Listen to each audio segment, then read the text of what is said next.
When you marry someone, you promise to love them forever. Baby. No matter how much they might change. Bryant?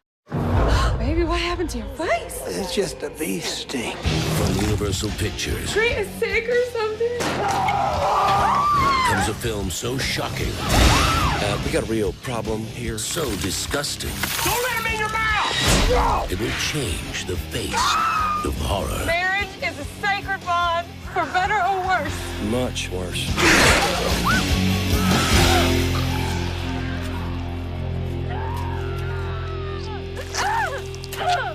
Chick is hardcore.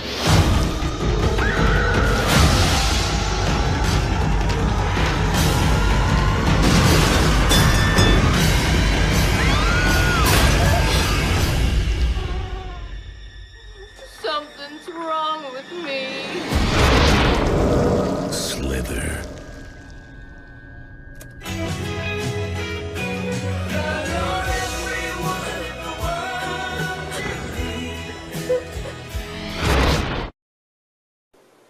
Welcome to the latest episode of the B Movie Club.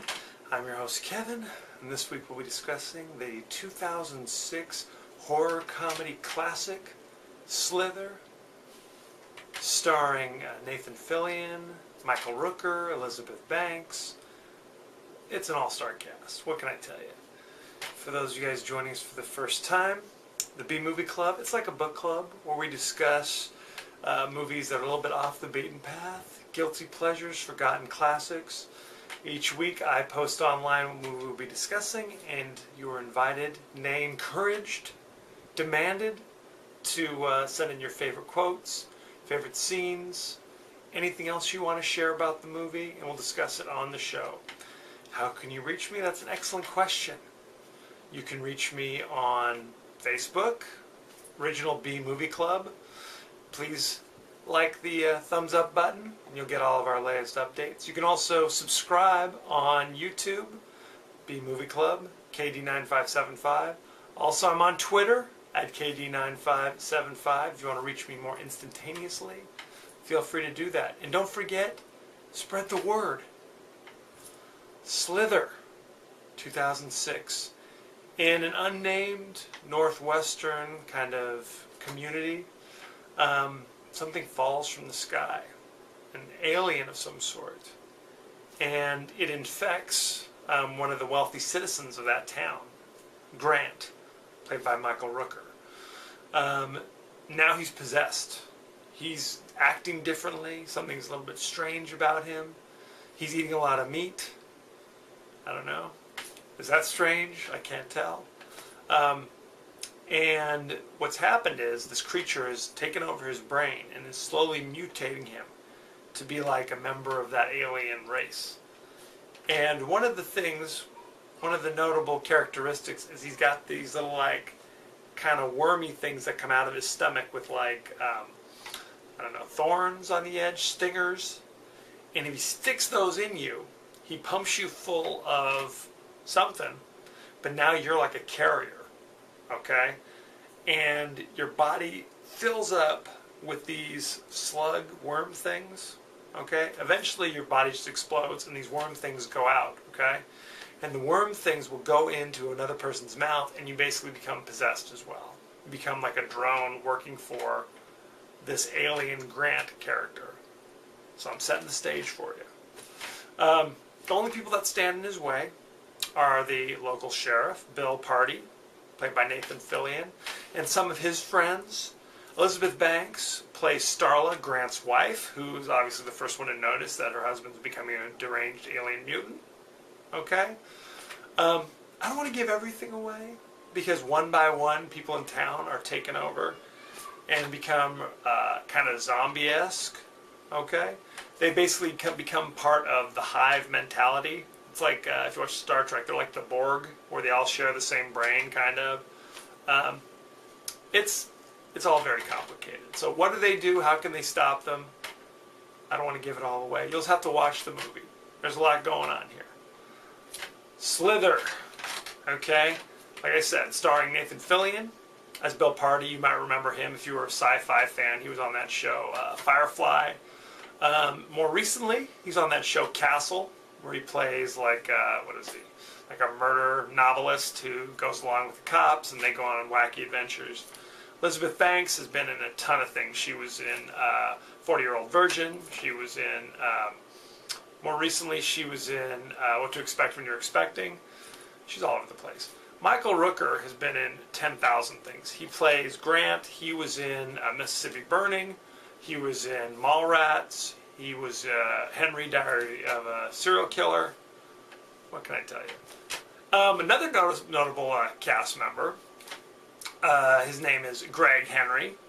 He plays the wacky mayor, Jack McCready, who was supposed to have a much smaller role, but the actor was so entertaining that they fleshed out his character and kept him around because he was so funny. You might recognize him. He was in Payback years and years ago. He was in that movie Body Double. He was also uncredited in Scarface.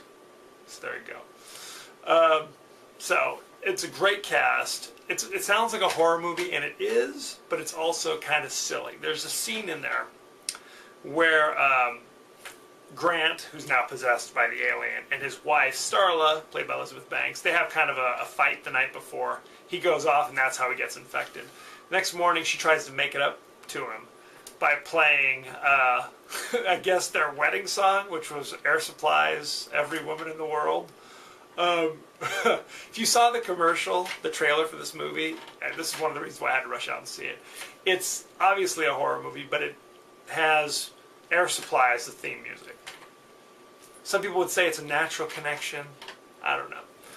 Anyway, so she tries to make it up playing the music, and the alien, this is kind of an interesting scene in the movie, the alien has been kind of going from place to place, taking over their worlds, and eating everybody, essentially. And now that he's taken over Grant, he still kind of has a little bit of Grant's personality, a little bit of his memories, and he experiences love for the first time. So he's like, this alien guy's like crying. And so at this point, he realizes, the alien, Grant, now realizes his love for Starla, which is interesting and kind of crazy. And the directors actually said that this song is kind of creepy if you think about it. Girl, you're every woman in the world to me. Like basically, you're the one, and everybody else can just go jump off a cliff, essentially, or in the case of this movie, can be zombified or whatever the case may be. So that's an interesting thing. The director is James Gunn. He wrote the remake of Dawn of the Dead. He wrote both of those Scooby-Doo movies. He got his big start working for Troma Pictures, who did The Toxic Avenger and things like that. And this was his first big directing thing. So he wrote the script and immediately approached a few places. And because of the success of Dawn of the Dead, one company gave him basically a blank check and said, do what you want. So there you go. Things about this movie. When I first saw the commercial and I saw like the slugs coming around that turn you into zombies, first thing I thought about was there was a 1985 movie, which I'm going to do sometime, called Night of the Creeps, where alien slugs take over your brain and turn you into zombies. Fans of that movie basically saw the ads for Slither and said, rip off, rip off. But if you see the movie, I mean, they both have the slugs. But aside from that, they're very different. In fact, James Gunn said that he'd never even heard of Night of the Creeps, which is, I don't know how true that is. He actually based it upon some other movies, some early David Cronenberg movies, like The Brood and Chillers. So there you go. Something else that you need to know. It's not exactly a zombie movie because they're not, they don't act, they kind of walk around like zombies, but they don't really act like zombies other than that. And it's much more of an alien kind of thing. Script's a little convoluted, but eventually you kind of figure things out. Like I said, it's kind of a horror comedy. I thought when it's funny, it is really funny. Another interesting thing that you might notice is Jenna Fisher, who's now a big star on The Office. She's in this movie. She has a small part before she was famous. And she was actually married to James Gunn, the director at that time, and that's the only reason why she got this little small part. So there you go. What else can I tell you about this movie? It's interesting if you're looking closely. There are a lot of little references to horror movies from like the 80s and 90s. For example, the local high school is called Earl Bennett High School. That character was named after one of the characters from Tremors. There's actually a sporting goods store there called R.J. McCready's, which is obvious to me, a reference to R.J. McCready, Kurt Russell's character in The Thing.